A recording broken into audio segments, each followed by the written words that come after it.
Okay. So Nitish, we already done with the some date and text part, ठीक है, और हमने कुछ चीजें इसके अंदर देख ली थी डेट एंड टाइम के अंदर, राइट? यस। तो इसमें कोई इशू, आपको कोई डाउट, आपने इसको ट्राई करके देखा था? हाँ, ट्राई डेटेड करके वाले देखा को जो था। आप बोल रहे थे कि कुछ इश्यूज हैं इसमें, थोड़ा सा कंफ्यूजन हो सकता है। अभी तो कोई डाउट नहीं है। ग्रेट। तो अब मैं हमको कुछ कैलकुलेशन, यानी कि that one is the time difference format होता है, this is called an time difference, ठीक है। Time difference why it's important, इस पे ज्यादा ऐसे ऐसा ज्यादा क्वेश्चन तो नहीं होते, बट रेयर केस में हम लोग इसको यूटिलाइज कर रहे होंगे, बट फिर भी कुछ ना कुछ पार्ट ऐसे होते हैं जो इसके अंदर एग्जैक्टली वर्कआउट कर जाते हैं। ओके, तो मैं आपको एक छोटा सा वो फॉर्मेट बता देता हूँ। यहाँ पे मैं इसको कॉपी कर लेता हूँ जिससे मैं आपको कैलकुलेशन बता।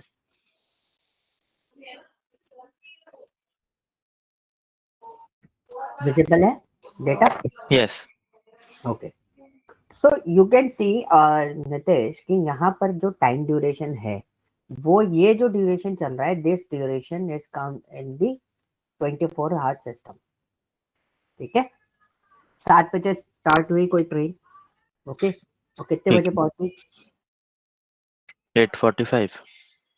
10:45, 10:40, अच्छा, ये ठीक आपकी है। पहली ट्रेन है।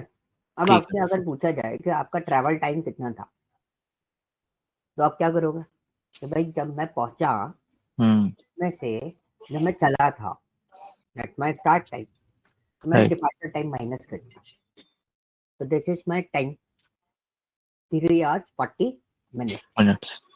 तो एग्जैक्टली अगर हम देखें 7 से 10 बजे तक, 8 9 10, 3 घंटे हो गए, 40 मिनट और ट्रेवल हाँ। करा, तो 3 hours 50 minutes। Same with this, एक ट्रेन सुबह 11:35 पे चली थी, 11:35 पे एक ट्रेन डिपार्चर हुआ, and the arrival time is evening 8:45, and departure time is evening 8:45। 8:45। एक मिनट, एक मिनट।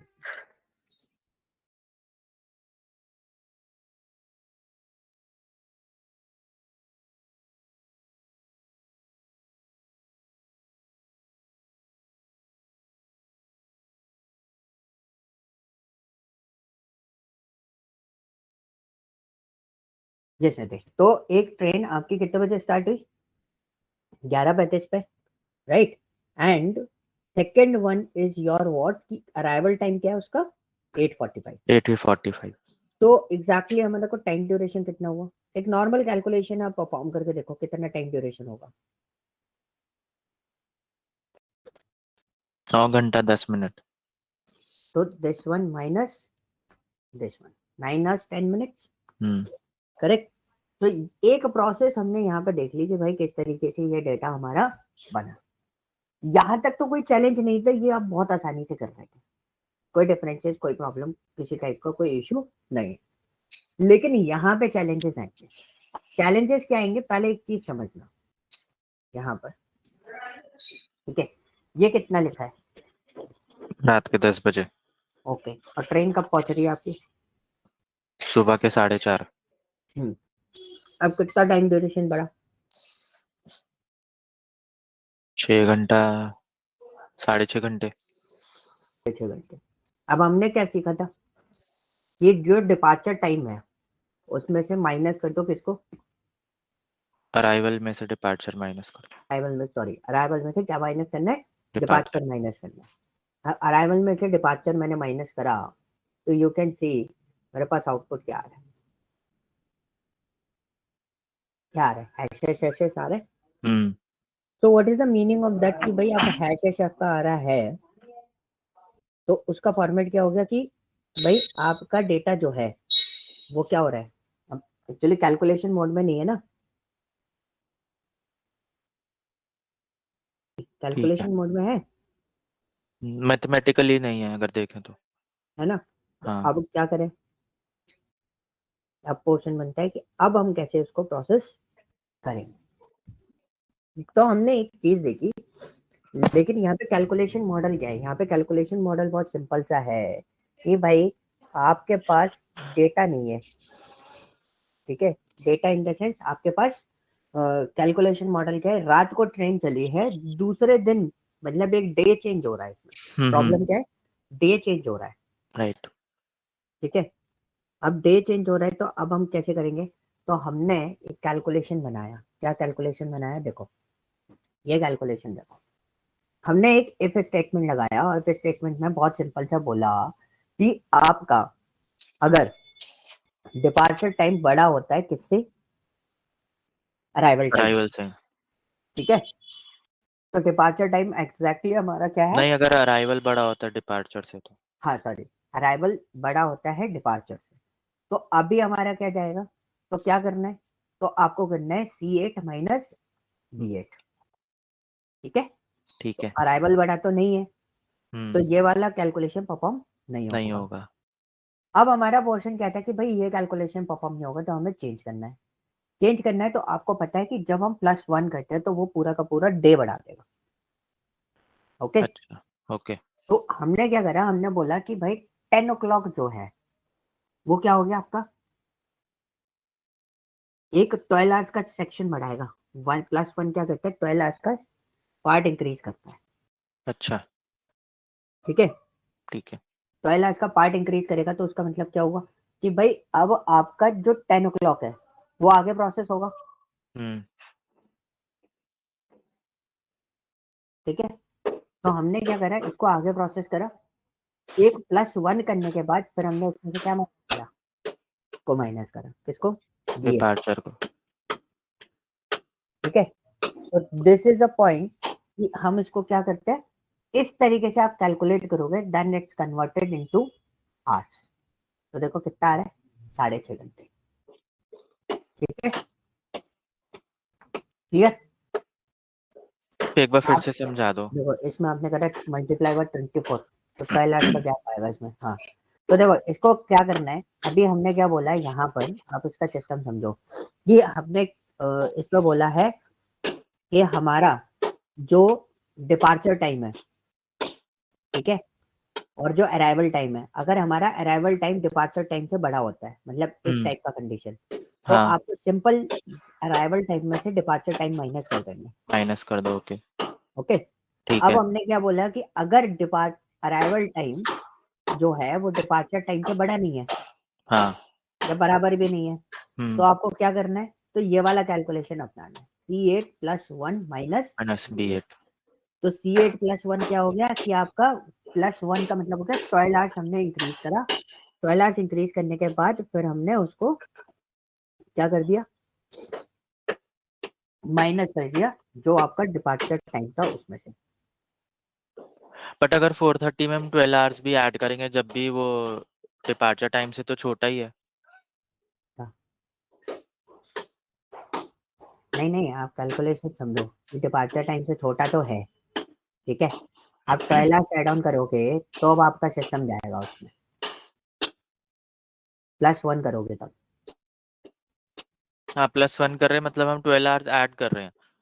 और यस, अगर मतलब हम 12 आवर्स ऐड कर रहे हैं इसका मतलब टाइम हो गया 4:30 क्योंकि आपका शाम का। 24 आवर्स का एड ऑन चलेगा ना इसमें, कितन ठीक है। क्या ओके। कंफ्यूजन हुआ, हाँ, बताओ थोड़ा सा है अभी भी क्या कंफ्यूजन। समझ में आया वो बताओ मुझे। यही +1 वाली चीज नहीं समझ में आई। +1 वाली चीज समझ में नहीं आई, एक मिनट रुको, मैं एक कैलकुलेशन फॉर्मेट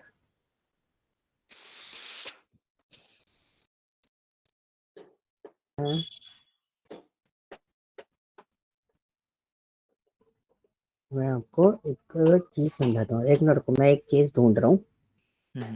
मेरे को वो कैलकुलेशन मिल जाए, देन उसके बाद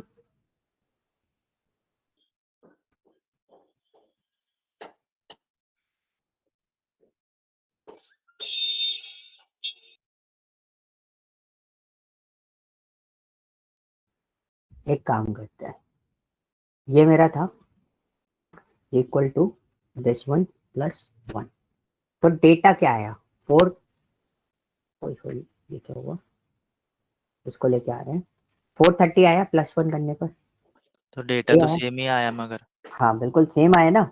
हाँ। अब +1 का मतलब क्या होता है, फुल डे बढ़ाना। मैं स्टेटमेंट गलत बोल के, तो मैं 12 आवर्स इंक्रीज का बोल रहा था ना, मैं बोलना चाह रहा हूँ कि ये क्या करेगा, 24 आवर्स इंक्रीज करेगा। एक अच्छा। साइकिल और घुमा देगा।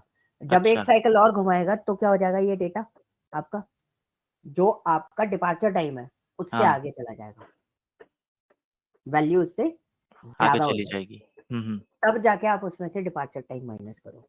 तो ये जो +1 कर रहे हो ना, मैं इधर लिख देता हूँ यहाँ पे।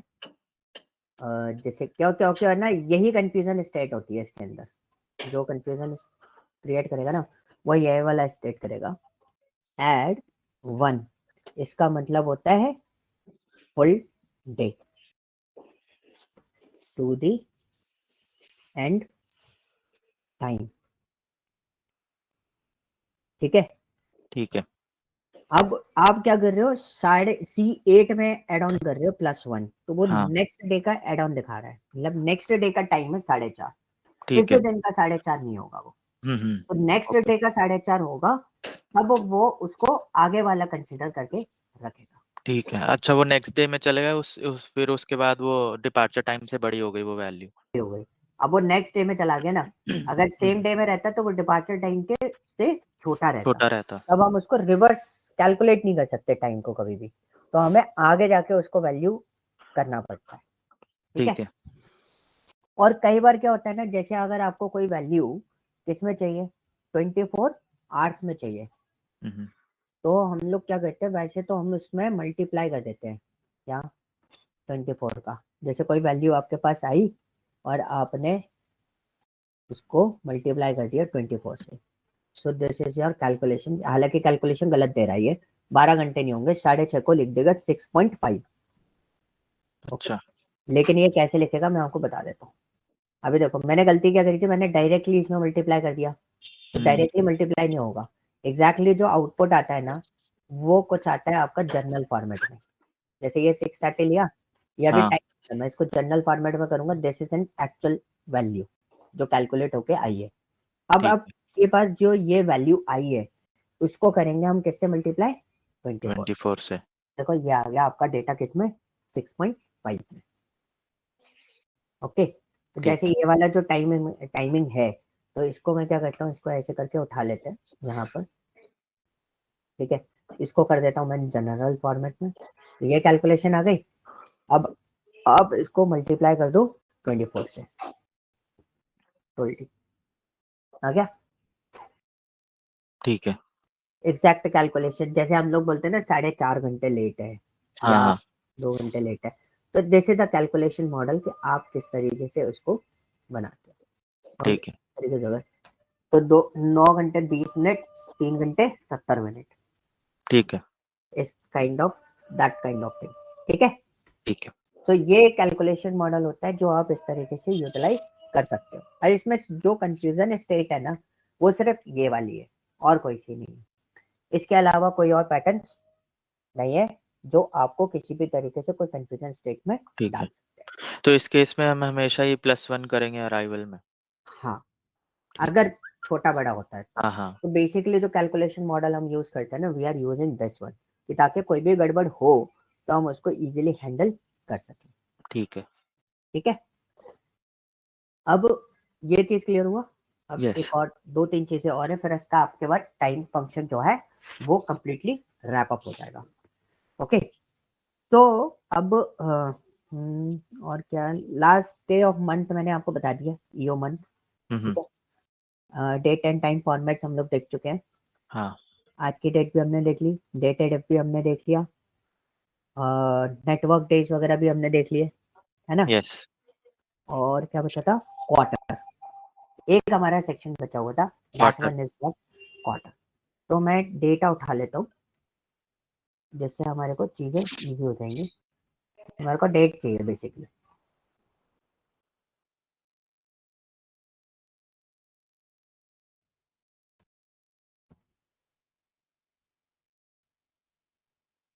ठीक है, ये तो हमें बनाना है, दीज आर डेट्स। ओके। ये हमारी डेट्स हैं, अलग अलग हर ईयर के अकॉर्डिंग मैंने यहाँ पे डेट्स बना रखी है।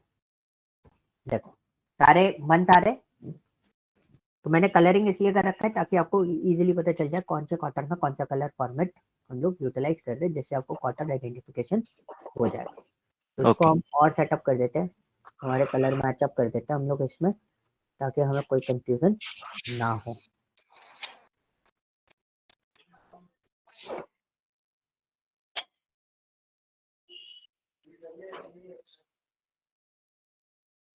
ठीक है, 4 क्वार्टर को 4 कलर फॉर्मेट में मैंने आपको दे दिया है।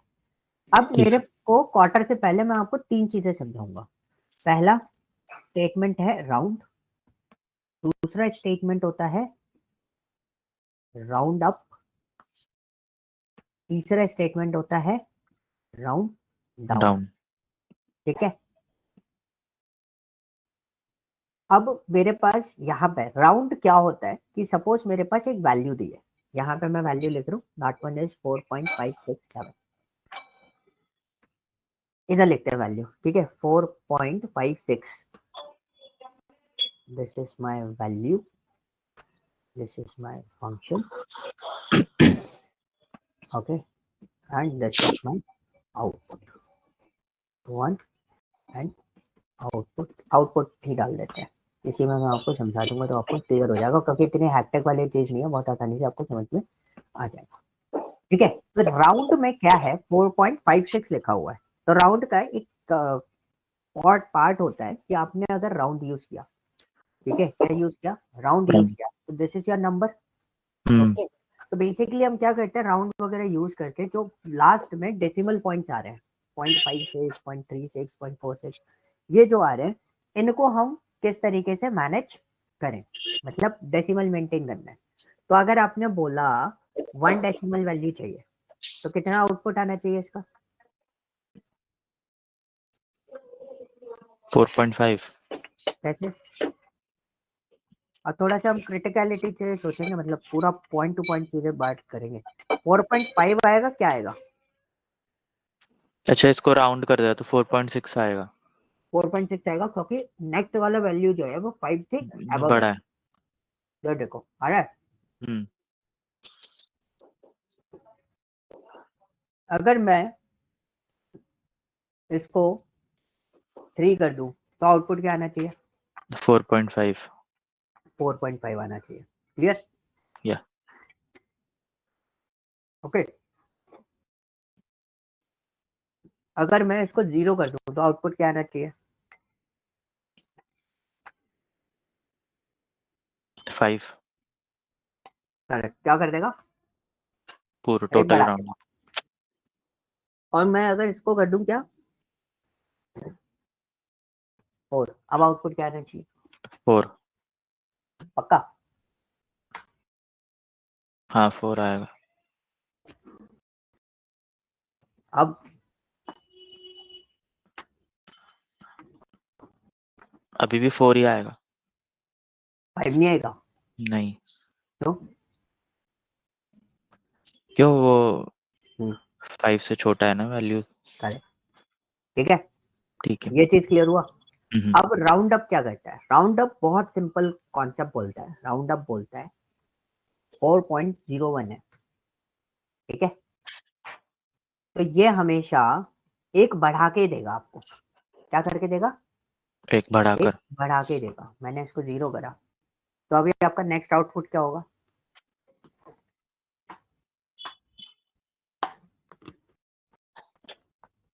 4.1 नहीं 4.1 तो होगा, नेक्स्ट आउटपुट होगा इसका, मैंने 0 डिजिट दिया है ना, तो एक तो पॉइंट की वैल्यू आएगी नहीं, क्योंकि मैंने हाँ बोला डेसिमल के बाद वैल्यू नहीं चाहिए। हमने एंटर करा, सीधा सीधा तो क्या बढ़ा सीधा के देगा, 5 दे दिया। 5 ही देगा। इसलिए अच्छा मैंने वैल्यू ऐसी डाली जिससे आपको ये लगे कि भाई इतनी शॉर्ट वैल्यू दी है, हम्म उसके बाद राउंड होता तो वो क्या करता है, इसको 4 देता, 4 देता। लेकिन राउंड अप क्या कर रहा है, आपको सीधा सीधा बढ़ा नेक्स्ट रहा है, वैल्यू। नेक्स्ट वैल्यू देगा। ठीक है, ये ठीक है। क्लियर हुआ। हाँ अब मैंने 4.99 लिखा, अब मैं यहाँ पे क्या यूज कर रहा हूँ, round down. Round down. Round down में मैंने फिर 0 लिखा, तो आउटपुट क्या आना चाहिए, 4 ही देगा। 4 ही देगा। आप भले कितना भी बढ़ा लो, हम्म ये हमेशा एक डाउन वैल्यू उठाता है। ओके, राउंड अप ठीक नहीं करता पूरा। ठीक है। क्लियर हुआ, यस। तो ये हमारे यूज का है। क्वार्टर में, क्योंकि देखो एक्सेल में क्वार्टर का कोई फंक्शन नहीं होता, अच्छा, आपको बनाना पड़ता है। अब मैंने एक चीज देखी, मुझे क्या चाहिए, यहाँ पे डेटा है, देखो मैं ना दो तरीके से क्वार्टर बनाऊंगा, यहाँ पे मैं कैलकुलेशन बताऊंगा आपको कैसे क्वार्टर कैलकुलेट हुआ है, ठीक है, यहाँ पे वो वन टाइम में पूरा फॉर्मूला लगा के बताऊंगा इस वाले में, ठीक है, ठीक है। तो ठीक है। बेसिकली अगर आप देखोगे तो यहाँ पर मैं एक काम करता हूँ, इसमें गैप क्रिएट कर देता हूँ एक, जिससे आपको क्लियर हो जाएगा कि मैं किस चीज की बात कर रहा हूँ, ठीक है। अब ये हमारा फुल फॉर्मूला लगा के बताऊंगा, ये मैं कैलकुलेट बता रहा हूँ कि ये क्वार्टर बना कैसे। ठीक है, तो सबसे पहले मुझे इन सबके मंथ निकालने हैं, तो मेरे को पता है मंथ निकालने के लिए मुझे क्या यूज करना पड़ेगा, मंथ का मंथ फंक्शन। फॉर्मूला। तो मैंने यहाँ पे आया, ऊपर किया, कंट्रोल डी, गड़बड़ हो जाएगा, चेंज हो जाएंगे ना फिर अगर किया तो मैं कलर तो चेंज करना नहीं चाह रहा, तो मैं थोड़ा सा मेहनत कर लूंगा,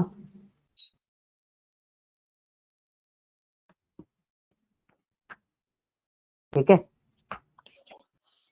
तो ये हो गया आपका कंप्लीट। अच्छा, मैंने आपको सेल रेफरेंस वगैरह बताया है? नहीं, नहीं बताया ना, सेल रेफरेंस और बता दूंगा, ये चीज क्लियर होगा।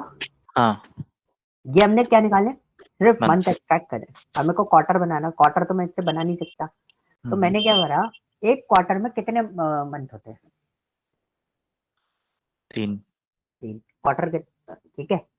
तो हमने क्या करा, हर एक को डिवाइड कर दिया किससे, 3 से, अच्छा, समझे, हर ठीक एक है, को क्या कर दिया हमने, 3 से 3 से डिवाइड कर दिया। डिवाइड कर दिया। तो हम इसको यहाँ पे दे देते हैं टी, कॉपी पेस्ट,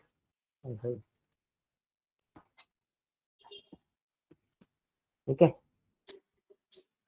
ये दे दिया। कलर बचाने के लिए मेहनत करनी पड़ रही है थोड़ी सी, दिस वन, ओके। नाउ ठीक यू है, want to convert the quarter, तो हमने क्या करा, हमने सारे जो डेटा आया था उसको क्या कर दिया, round round up. Round up कर देंगे। तो आप देखोगे तो यहाँ पे कंट्रोल डी करो, देखो first quarter equal to round up this one 0, ये आपका सेकंड क्वार्टर, ठीक है। कैलकुलेशन ऑटोमेटिकली बन रहा है, हमें कुछ करने की जरूरत नहीं है। नहीं है। This is a round up 0 and last one is the calculation.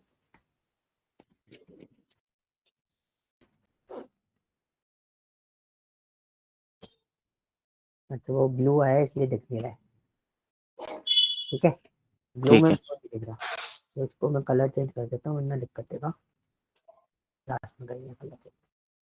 अब ये तो आपको समझ में आ गया क्वार्टर कैसे बने। हाँ, अब इसी का हम लोग कैलकुलेशन बना देते हैं, we are using what, round up, और हमने नंबर में लिखा मंथ, ठीक है, जो भी आपका मंथ था ये मंथ था, मंथ को ब्रैकेट करा, आपको क्या करना था, divided by by 3 3। Comma 0 drag कर दो, बन गया क्वार्टर, ठीक है, ठीक है। तो दिस इज द फॉर्मूला कि अगर आपको क्वार्टर बनाना है तो आप किस तरीके से क्वार्टर डिजाइन करोगे, ठीक ठीक है, है। यस। ओके। तो this is a part what quarter, तो मैं इसको लिख देता हूँ QTR, ठीक है, ये शीट आपको इस तरीके से मैं आपको शेयर कर दूंगा, ओके। तो ठीक यहाँ है, पे टेक्स्ट फंक्शन और डेट एंड टाइम फंक्शन में और कोई चीज मतलब यूजेबल चीजें नहीं है, these are the most important things, dated is the most important and date format is important and date difference is important, okay। Time difference आप बहुत कम रेयर केस में यूज कर रहे होगे, कहीं कहीं आपको जरूरत पड़ेगी, हर बार जरूरत नहीं पड़ेगी। ठीक है, क्वार्टर बेसिकली आपको देख के बनाने हैं, तो you can use this formula, ये इसलिए बताया तो कि कई बार क्या होता है ना, लोग क्वार्टर लिख रहे होते हैं, ठीक है, क्वार्टर लिखने की जरूरत नहीं है, you can use the formula and build it, और फिर उसके ओके, बाद वैल्यू एज अ पेस्ट आप कर लो, आराम से आप ठीक है, उसको वैल्यू एज अ पेस्ट करके काम चला सकते हो, okay। Next, the most important thing is what कि मैं आपको राउंड में मैंने आपको बता दिया यहाँ पर, ये भी एक पार्ट है, मतलब हम एक्सेल में इसको अलग से कंसिडर करके चलाते हैं। अलग से कंसिडरेबल मतलब आप देखोगे तो बहुत सारे लेक्चर्स भी लोगों के आपको मिलेंगे ना, तो इस पे अलग से लेक्चर मिलेंगे आपको, what is round, round up and round down, क्योंकि इनका बहुत यूज होता है सिस्टम के अंदर। जैसे आपको पता है कोई डेटा में क्या करना है, फॉर्मुलेट करना है, मतलब उसको बोलते हैं ना राउंड अप करना है, तो we use these functions basically. ठीक है, तो इनके यूजेस आपको हमेशा ध्यान में रख के चलना है कि भाई किस तरीके से हमें इनको काम करना है। ओके, नाउ अब मैं आपको बता रहा हूँ सेल रेफरेंस, कि सेल रेफरेंस क्या करता है। हम एक न्यू शीट ओपन करते हैं, तो एक मिनट मैं पहले इसको सेव कर दूं, पता चला ये सेव नहीं हुआ। Okay, this one is cell reference. Cell reference में बेसिकली मैं इसकी, अच्छा सॉरी, वर्क का नाम रखना था, सेल रेफरेंस इसका नाम रखना था। हमारे पास 3 रेफरेंसेस होते हैं, 3 टाइप के। एक होता है रिलेटिव, ओके,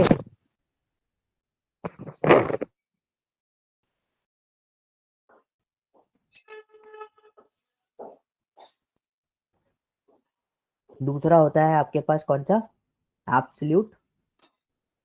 ये इंपॉर्टेंट है क्योंकि इससे क्या होता है कि जो काम आप आधे घंटे 1 घंटे में कर रहे हो, ये आपको 5-5 10-10 मिनट में वो काम करवा देंगे। अब आपको चीजें क्या है ना, अब देखो जो कैलकुलेशन वाले पार्ट थे वो मैंने कर दिए खत्म, बस एक पार्ट और बचा, that is called an statistical function.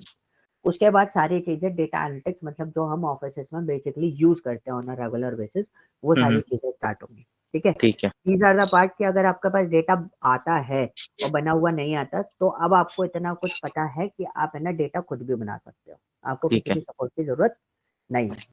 ठीक है, तो these are the cell reference, how can we proceed with the cell references. तो रिलेटिव रेफरेंस में मैं आपको कॉन्सेप्ट समझाता हूँ, बहुत सिंपल सा कॉन्सेप्ट है। सपोज मेरे पास कुछ प्रोडक्ट अवेलेबल है, मैंने यहाँ पे एक टेबल बना दे दी है प्रोडक्ट, ठीक है, उनका मेरे पास क्वांटिटी है और उनका मेरा यूनिट प्राइस है। ठीक है, तो मैंने प्रोडक्ट लिखा है यहाँ पे पार्ले जी, और क्वांटिटी लिखी 50 और unit price is 10 rupees. Okay, second one is my another product is what, Beardo oil, और इसकी क्वांटिटी है मेरे पास 20, the price is 540। Okay, and then उसके बाद एक दो प्रोडक्ट और ले लेते हैं हम लोग, अमूल चीज, अमूल बटर 100 ग्राम। ठीक है, unit quantity is 30 and the price is 86। Okay, and the second part is what, Oreo, और ओरियो के 45 हैं एंड द प्राइस इज 10। तो this is our product format जो हम लोगों को यूजेस कर रहे हैं हम लोग इनका, और ये हमारे कैलकुलेशन मॉडल हो जाएंगे। अब मैंने क्या करा, मैंने एक बहुत सिंपल सा फॉर्मेट आपको दिया कि भाई हमारे पास ये कैलकुलेशन मॉडल तो है, अब मेरे को टोटल अमाउंट बता दो।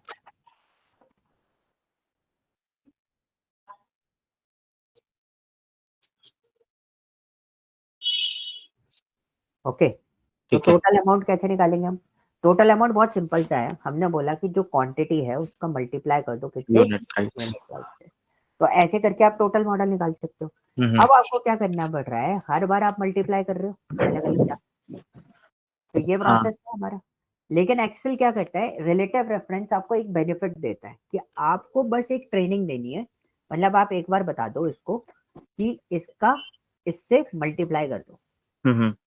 ठीक है, तब आप क्या करोगे, आपके पास देखो यहाँ पे है ना एक डार्क ग्रीन कॉर्नर आ रहा है, हाँ, उस पर आप डबल क्लिक कर दो, बाकी सारा रिलेटिवली, मतलब आपने एक बताया कि भाई इन दोनों सेल का मल्टीप्लाई करना है, तो नीचे जब आपका ड्रैग हुआ तो ऑटोमेटिकली उसने डिसाइड कर लिया इन दोनों सेल का मल्टीप्लाई करना है, और उसके नीचे आपका ड्रैग हुआ तो उसको ऑटोमेटिकली डिसाइड हो गया कि इन दोनों का मल्टीप्लाई करना है, पर उसके नीचे देखा तो इन दोनों का मल्टीप्लाई करना है। हाँ, जब सेल इस तरीके से प्रोसेस कर रही होती है तो इसको हम क्या बोलते हैं, रिलेटिव रेफरेंस बोलते हैं।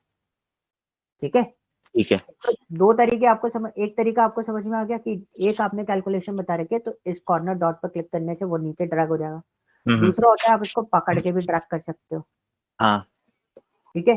तीसरा पोर्शन क्या होता है, आप इस पे जाओ और इसको, ज्यादा सिलेक्ट हो गया, ऐसे करके आप सिलेक्ट करो। अब देखते हो गए जब मैं काम करता हूँ तो I am using this particular part, क्योंकि पूरा डेटा मेरे को नीचे तक लेके आना है, तो मैं एक एक कैलकुलेशन करने की जगह I am using this thing.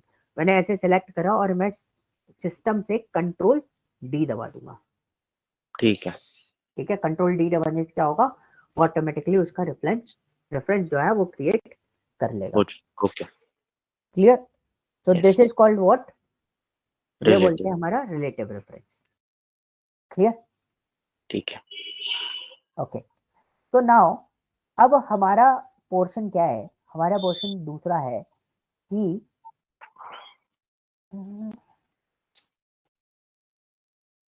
Okay, अब हमारा next part is what, absolute reference. Absolute reference में हम लोग जाते हैं, ये भी पता नहीं कहाँ से लिख गया। अब एब्सोल्यूट रेफरेंस में मैंने आपको एक तो कैलकुलेशन दिया, तो this is my number 1, okay, this is my number 2, okay, और मैंने यहाँ पे लिखा 34 और इसमें लिखा 56। Clear. Now I just enter, this one is result 1, result 2, number change करेंगे हम बस। ओके, और इन दोनों को सिलेक्ट करके देखो, एक और बेनिफिट होता है, जैसे रिजल्ट 1 रिजल्ट 2 लिखा, नेक्स्ट मुझे क्या लिखना था, रिजल्ट 3, तो ये आपको फ्लैश फिल में आपको ये बेनिफिट मिल जाता है, आप ड्रैग कर दो बस, ये ऑटोमेटिकली आपको रिजल्ट बता देगा। देखो बन गए रिजल्ट 1 2 3 4 5। तो मैंने उसको एक छोटी स्ट्रिंग दी 1 के बाद 2, तो उसको समझ में आ गया हर बार +1 करना है, तो उसने ऑटोमेटिकली उसको डिसाइड कर लिया। Now the portion is what, कि मुझे इसको मल्टीप्लाई करना है, इसको डेटा को। अब इस डेटा को मैं मल्टीप्लाई कैसे करूंगा, तो ये दोनों डेटा है, इन दोनों को मल्टीप्लाई करना है, तो बहुत सिंपल सा था, हम तो सीख के आए थे multiplication, we are just doing this one multiply this cell. ठीक है। ठीक है। अब मैंने क्या करा, मैंने इसको ड्रैग करा, तो सब जगह रिजल्ट क्या आना चाहिए, 1904, क्योंकि और कोई नंबर तो है नहीं। और मैंने कंट्रोल डी किया, ड्रैग किया, तो ये अभी रिलेटिव रेफरेंस में काम कर रहा है, तो देखो इसने नीचे वाली सेल मल्टीप्लाई करी जिसमें डेटा अवेलेबल नहीं था, नहीं है। अच्छा। तो प्रॉब्लम क्या हुआ कि भाई देखो सारा का सारा डेटा क्या आया, 0 आया। 0। तो अब प्रॉब्लम आई कि भाई अब क्या करें, तो इस केस में इस टाइप के जो केसेस होते हैं कि हमें और कोई तो मल्टीप्लाई करना नहीं है, ठीक है, यही चाहिए हर केस में, तो हमें ड्रैग भी करना है, तो हमने क्या करा, हमने इसको F2 किया, तो आप देखो कि यहाँ पे सेल नंबर आ रहे हैं, आ रहे हैं सेल नेम, हम दबाएंगे सिस्टम से F4, तो लॉक कुछ हो जाएगा। डॉलर आ गए दोनों के डॉलर आगे। साइन आ। तो जब डॉलर साइन बी के पहले है, तो उसका मतलब क्या हुआ, जो कॉलम है वो आपका फिक्स्ड है, ओके, वो बी के अलावा कोई और कॉलम चेंज नहीं नहीं होगा। करेगा। और आपका 4 के पहले अगर डॉलर है तो उसका मतलब क्या होगा, आपका वो भी रो। फिक्स है। ठीक है, so this is a point कि हमने ना दोनों को फिक्स कर रखा है इसमें, ओके। और जब मैं फर्स्ट टाइम F4 दबा रहा हूँ तो दोनों जगह फिक्स हो रही है, मैंने सेकंड टाइम F4 दबाया तो क्या फिक्स हुआ अभी, खाली रो ओनली फिक्स रो। हुई। ठीक है, और फिर मैंने फिर से F4 दबाया तो क्या फिक्स हुआ, खाली कॉलम फिक्स हुआ। और मैं फिर से F4 दबाऊंगा तो अब हट कुछ गया। भी फिक्स नहीं है, सब रिलेटिव मोड पे है, चेंज होता है। हम्म। ओके, तो मतलब आपको डॉलर डॉलर साइन से आपको इससे एक चीज समझ में आएगी, आप मैनुअली भी लगा सकते हो डॉलर। अगर आपने सी के पहले डॉलर लगाया तो अगर आपको रो फिक्स करनी है तो आप नंबर के पहले डॉलर लगा दो, अगर आपको कॉलम फिक्स करना है तो अल्फाबेट्स के पहले डॉलर लगा दो। ओके, आपको दोनों ही फिक्स करने हैं तो दोनों के आगे डॉलर लगा दो। हाँ। ठीक है, अभी मैंने क्या करा, दोनों को क्या कर दिया, C4 फिक्स और कर दिया। D4 क्या है, फिक्स है। अगर मैं इनको ड्रैग करूंगा तो कोई चेंजेस आने चाहिए,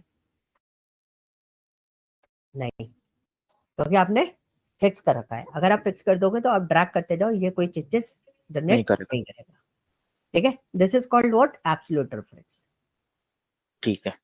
ओके, बट क्या होता है कि अगर आपसे कोई बोले कि एब्सोल्यूट रेफरेंस जो है वो हम कितना यूज करते हैं, तो मेरे एंड पे जो ये चीज है भाई, एब्सोल्यूट रेफरेंस के बहुत कम केसेस आते हैं, दो चीजों के केसेस बहुत ज्यादा आते हैं, एक तो आपका रिलेटिव रेफरेंस के, ठीक है, दूसरा आपका मिक्स्ड के, क्योंकि हमें जरूरत मिक्स्ड की बहुत पड़ती है और आप ज्यादातर जो काम कर रहे होगे ना वो मिक्स्ड का कर रहे होगे। तो ओके बहुत सिंपल केस में समझाता हूँ। मेरे पास एक नंबर है, this is my number, okay, suppose 2, और मेरे को table of multiplication of table मतलब 2 into 2, 2 into 3, 2 into 4, लाइक इस टाइप से बनाना है, ठीक है। ठीक है। तो मैंने ये मेरे काउंट है, तो काउंट कैसे हुए, 1 2, कहाँ तक काउंटिंग होती है, 10 तक। 10 तक। तो इसको पकड़ के ड्रैग कर देते हैं, 10 तक ले लेते हैं, ठीक है। This is my table multiplication.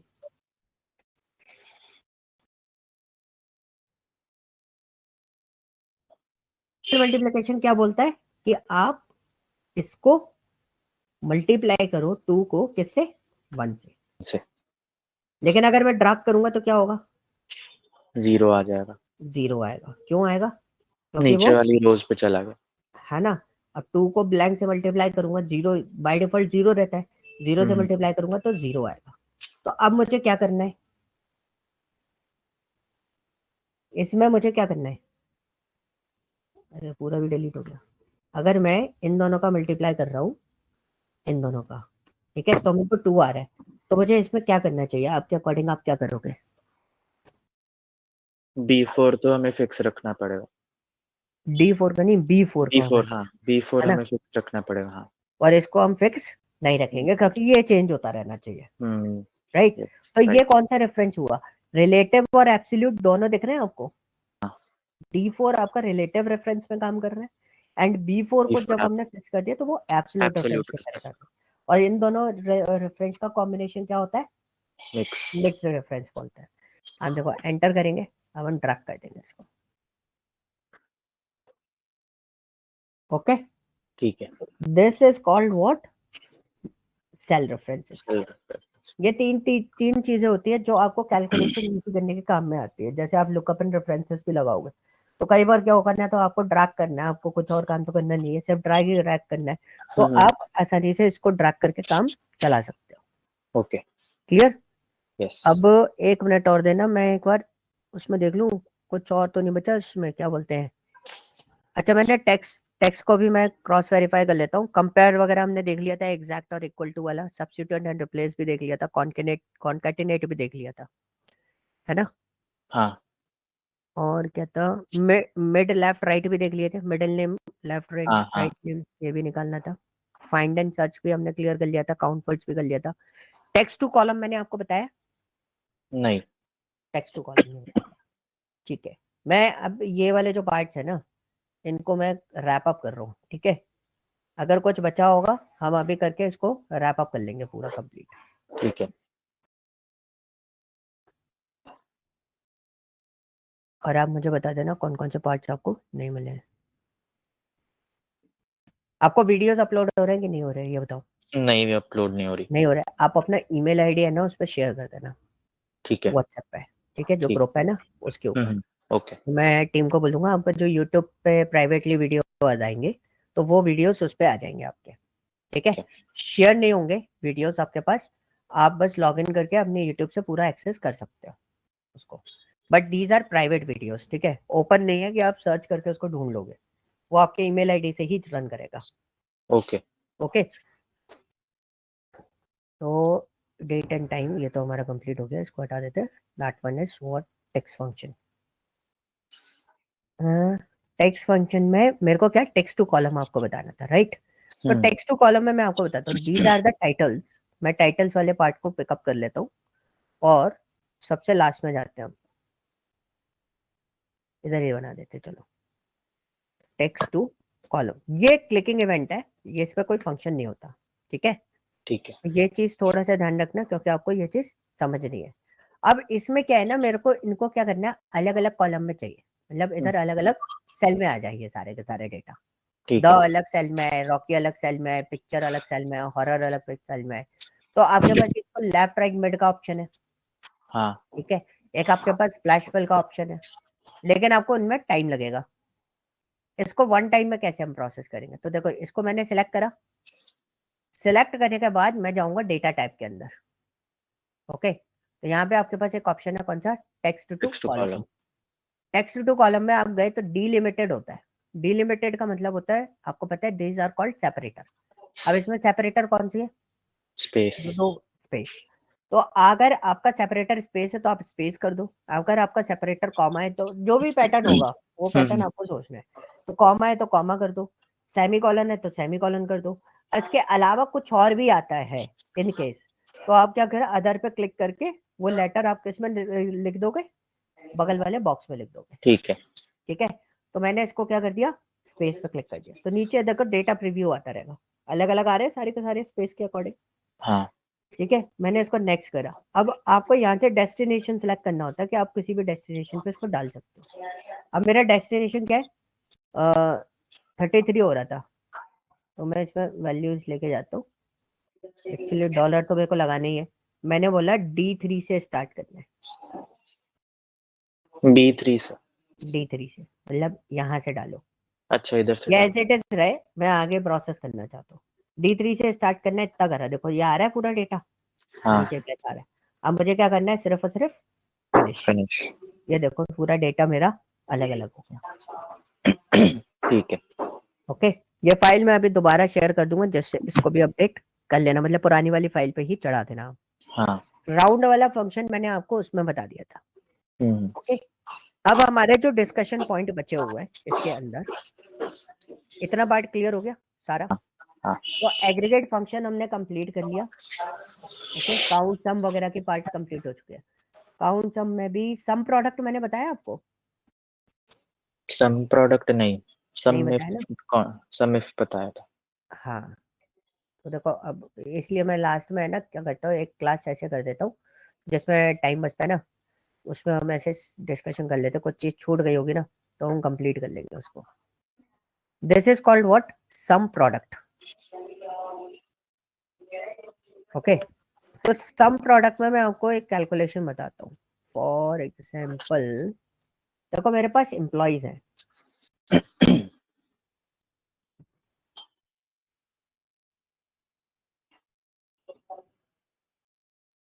These are the employees name.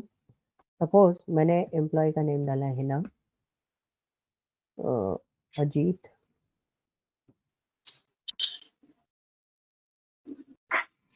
Jitendra, Rishabh, Nandini, Deepika,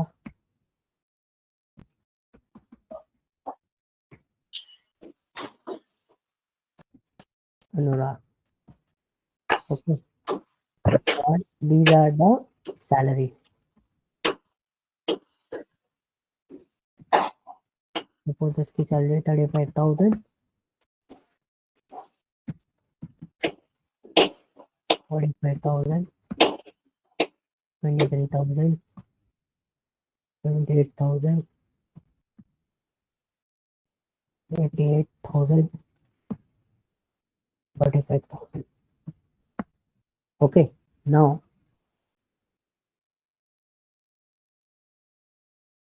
working year.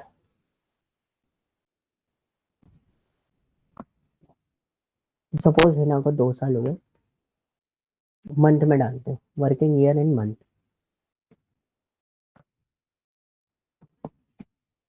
तो इसको हमने बोला कि इसको 15 महीने हो गए, इसको 6 महीने हो गए, इसको 17 महीने हो गए, इसको 20 मंथ हो गए, इसको 25 मंथ हो गए, इसको 5 मंथ हो गए। ओके, तो नाउ अब मेरा क्या है ना, टोटल एक्सपेंडिचर निकालना चाहता हूँ मैं। क्या चाहता हूँ, total expenditure, total annual salary.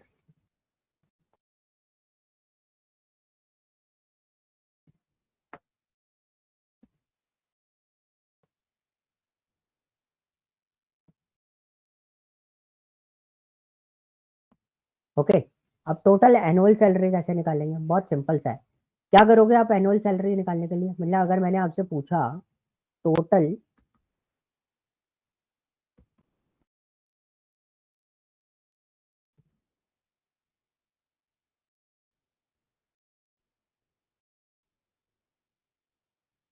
Expense, यानी कि अगर आपसे पूछा मैंने कि टोटल कंपनी का एनुअल एक्सपेंस कितना है, तो वो हम कैसे निकालेंगे? तो दो तरीके हैं उसके। क्या क्या? आप पहले क्या करो, इनका कैलकुलेशन कर लो। आपने क्या बोला कि अगर ये सैलरी 35,000 रुपये ले रहा है और 15 महीने से ले रहा है, तो इसका टोटल सैलरी अभी तक कितना पे करा है, और मैंने कंट्रोल डी कर दिया। तो नीचे वाले को भी कैलकुलेट कर देते हैं, कंट्रोल डी। तो आपको यहाँ पे ना एक कैलकुलेशन आ गई कि भाई हर कोई बंदा कितना कितना सैलरी ले रहा है। This clear? हाँ अब आपको टोटल सैलरी निकालनी है, तो आपने क्या करा, ऊपर वाला जो एरिया है उसको कम कर देंगे। तो टोटल सम आ गया आपका कितना, 51,71,71,000। ठीक है। ठीक है। अब इसी चीज को हम सिंगल टाइम में कैसे परफॉर्म करेंगे? ये तो हो गया हमारा कैलकुलेशन मॉडल, कि आपने ये कैलकुलेशन मॉडल अपनाया जिस वजह से आपको ये रिजल्ट आया। ठीक है।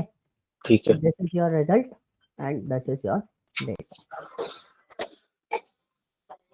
Okay, now the portion is what, कि अब मेरा यहाँ पे रिजल्ट कैसे आएगा, इसको देखते हैं। अब हमारा रिजल्ट कैसे हम बनाएंगे? हमने यूज किया सम प्रोडक्ट। जब आपके पास ऐसी कोई सिचुएशन आती है तो हम सम प्रोडक्ट यूज करते हैं। सम प्रोडक्ट क्या बोलते हैं? सम प्रोडक्ट में देखो क्या आ रहा है, एरे 1 एंड एरे 2। तो ये सम भी करेगा और मल्टीप्लाई भी करेगा। तो पहला एरे आपने दिया, हाँ दूसरा एरे दे दो। दूसरा एरे क्या था हमारा, ये वर्किंग, ये दे दिया। अब एंटर ठीक। कर दो, देखो कैलकुलेशन वन टाइम में बन के आ जाएगी। दिस इज कॉल्ड व्हाट, अच्छा ओके। Some product. मतलब इसमें एक्सेल को पता है कि मेरे को मतलब 35,000 को 15 से मल्टीप्लाई करना है। हाँ, तो सम प्रोडक्ट में आपको वही चीज बताई ना कि सम तो करना ही करना है, जो मल्टीप्लाई कर रहे हो उनका सम करना है। लेकिन आपको सबसे पहले क्या परफॉर्म कर रहा है वो, मल्टीप्लिकेशन परफॉर्म करके आपको मल्टीप्लिकेशन। देगा। ठीक है। ठीक है। तो ठीक दिस इज अ पॉइंट कि हम किस तरीके से उसको प्रोसेस करते हैं। ठीक है। एक और चीज मैं बताता हूँ। अब मेरे को इसका रनिंग टोटल चाहिए।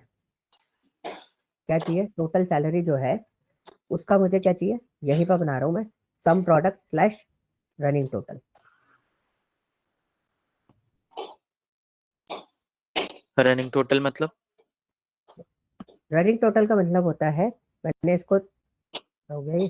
अच्छा, एक मिनट। ठीक है, ये डेटा आ गया मेरे पास। अब रनिंग टोटल अपन समझते हैं कि रनिंग टोटल होता क्या है। तो बहुत सिंपल सी चीज है। पहला सैलरी कितना है, 52,000।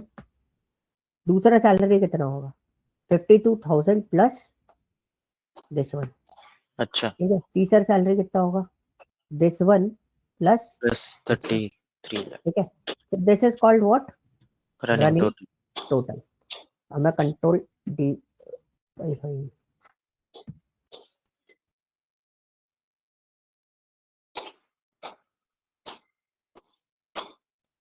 कैलकुलेशन चेक करो सही आया कि नहीं आया। ठीक है, सही आ रहा है। दिस इज हाँ। Called what, running total. एक तो तरीका ये हो गया। दूसरा तरीका क्या है, मैंने यहाँ पे करा सम। अब ये हो गया मेरा पार्ट, और मैंने इसको कर देना है क्या,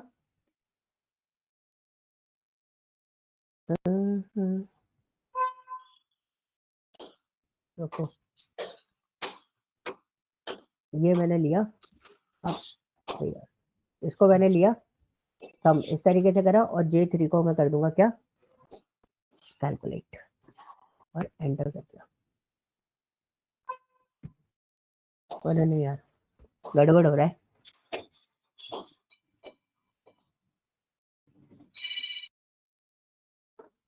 हम्म।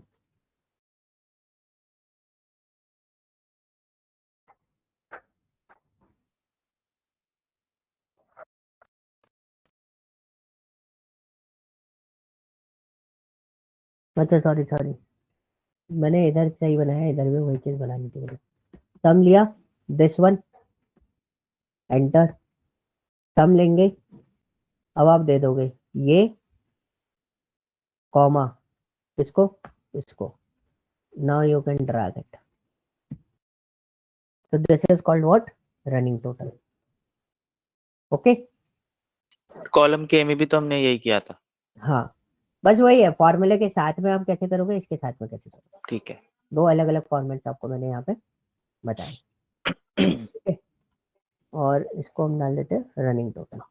वैसे ये कभी कभी काम में आ जाता है, जब हमें कभी कभी कोई चीज बतानी होती है कि भाई कैलकुलेशन कैसे चल रही है, तो चेक करने के टाइम पे हम लोग अक्सर यूज कर लेते हैं। मतलब ओके। मैं तो चेक करने के टाइम पे कि भाई कैलकुलेशन सही भी है या फिर हम्म, नहीं है, कुछ गड़बड़ तो नहीं है, तो वो हम इस तरीके से निकाल लेते हैं। ओके, ठीक है। तो ये फाइल जो है वो भी मैं आपको दूंगा, सारी फाइल अपलोड करूंगा मैं एक साथ। ठीक है, ठीक है। तो आप है ना इसको प्रॉपरली अपडेट कर लेना जो आपकी पुरानी वाली फाइल है। यस। ओके, तो अब हमारा ये हो गया, मतलब देखो एग्रीगेट फंक्शन रैपअप, उसके बाद आपके cell references wrap up, date and time is wrap up, and text is wrap up. Okay, ठीक है। उसमें और कुछ अभी बचा नहीं है। अब आपका काम स्टार्ट होगा डेटा के ऊपर। तो now we are going to move different things like lookup and references. Okay, आपका स्टैटिकल फंक्शन। ओके, ठीक है। फॉर्मल एरर्स कैसे हैंडल करते हैं, अगर कोई एरर्स आ रही है तो उनको कैसे हैंडल करेंगे, ये सब चीजें देखेंगे। And then we move to some data analytical part, जैसे कि आपका शॉर्ट कैसे करते हैं, इजी है टास्क, वो आपको आता होगा। ठीक है, फिल्टर कैसे करते हैं वो हम देखेंगे। And the most important thing is what, pivot tables कैसे चलती है। ठीक है।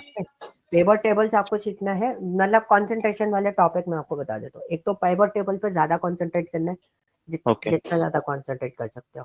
सेकंड आपका एक मैं आपको बताऊंगा व्हाट इफ एनालिसिस। ठीक है, ठीक व्हाट है। इफ एनालिसिस सिनेरियो बेस्ड होते हैं, वो बस आपको समझना है कि क्या है, इस पे क्वेश्चंस कम होते हैं। ठीक है, ओके। दूसरा आपको फिल्टर पे कंसंट्रेट करना है कि फिल्टर कैसे कैसे कर सकते हैं। हम्म। ओके, और आपका तीसरा the most important thing is lookup and references. ठीक है। एक्सेल सबसे इंपॉर्टेंट चीज, ये तीन चीजें होती हैं। उसके ओके। अलावा कोई भी चीज आपके लिए इतना इंपॉर्टेंट नहीं रखता, मतलब आप उसको रेगुलर बेसिस पे टास्क परफॉर्म करोगे वो अपने आप आ जाएंगे। लेकिन ये जो क्वेश्चंस हैं वो एक कोई भी कंपनी होती है वो आपसे, एक तो ये वाला शीट जो अभी ओपन है एग्रीगेट फंक्शन, इस पे क्वेश्चन आपसे पूछेगी पूछेगी, और दूसरा फॉर्मेट करने के लिए टेक्स्ट फंक्शन पे क्वेश्चन पूछेगी, और तीसरा आपका lookup and references and pivot table पे पूछेगी। इसके अलावा एक्सेल में कोई क्वेश्चन नहीं बनते एज अ डेटा ठीक। एनालिस्ट, क्योंकि ठीक कभी है। कभी डेटा इधर उधर आते हैं तो मैनेज करने के लिए पर्सन से डिमांड की जाती है कि ये चीजें उसको आती हो, ताकि वो अपना डेटा बना ले तुरंत। ओके। ओके, और ठीक है। मैक्सिमम हो सके प्लीज माउस मत यूज करना एक्सेल पे काम करते हैं। ओके। ओके, इजी वन वाली मैंने फाइल आपको दे दी थी, अब मैं फाइल अपलोड करना स्टार्ट कर दूंगा आपको। ठीक है। ठीक है, अब ये चीजें कंप्लीट हो गई है, अब चीजें जो आएंगे वो सारी चीजें आप परफॉर्म करके मतलब सोल्यूशन आप दे सकते हो। Okay, okay. ठीक है, ये चारों फाइल मैं दोबारा अपलोड कर रहा हूँ, आप अपने में चेंज कर लेना, अपडेट कर लेना ये चारों फाइल। ठीक है। हाँ। यस। Okay, okay. ठीक है नितेश, एक मिनट रुकना, मैं फाइल शेयर कर दूँ।